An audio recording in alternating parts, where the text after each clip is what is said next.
Terry, you absolutely smashed Jim Chalmers in your piece today on his budget. You've said the surplus is all part of a smoke and mirrors plan to carve out a legacy for Jim Chalmers, for himself as a treasurer who delivered a surplus. Why have you been so critical about this budget? Well, the fundamental factor, Sherry, I mean, you've got deficit for the last 10 years. You suddenly have this big big jump to a very tiny surplus, and then we immediately go back to deficit, as projected by Treasury, all the way through to 2033, 34. So, I mean, that in itself tells you there's something rather unusual about this. Why do we get this one surplus in the sea of deficits?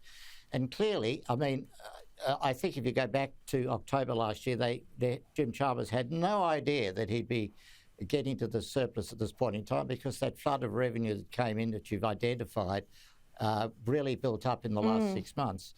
But it's not a foundation. I mean, normally when we think about treasurers claiming I've got the budget back to surplus or near surplus, it's the start of a whole series of surpluses thereafter. But the reality is, and I mean, with putting aside what I was saying about the direct impact on inflation of the spending, the government has locked in huge spending going forward.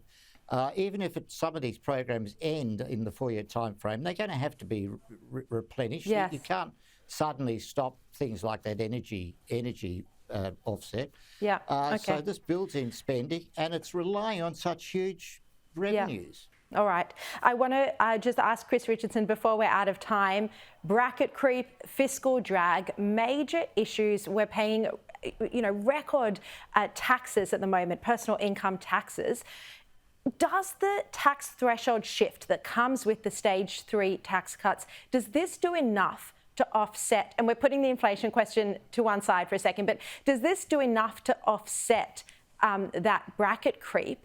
Or, are people just going to be hit and paying more and more tax for years to come?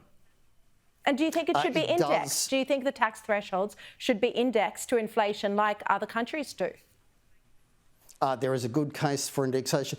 There's a good case for stage 3, and stage 3 is not unfair or not nearly as unfair as it's often portrayed.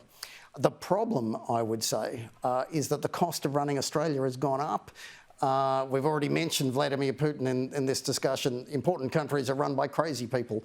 Wars, are more likely. The world is more dangerous. We need to spend more on defence. And it turns out we haven't been spending enough on, ignore NDIS, where there are specific issues, but a range of other social services we were underfunding. The cost of Australia's gone up. We have to help fill that gap over time. I wouldn't rule out trimming the stage 3 tax cuts, not because they're unfair, but because the cost of running Australia's gone up. All right. Chris Richardson and Terry McCrann, been such a delight to speak to you both today. Thank you very much for your time.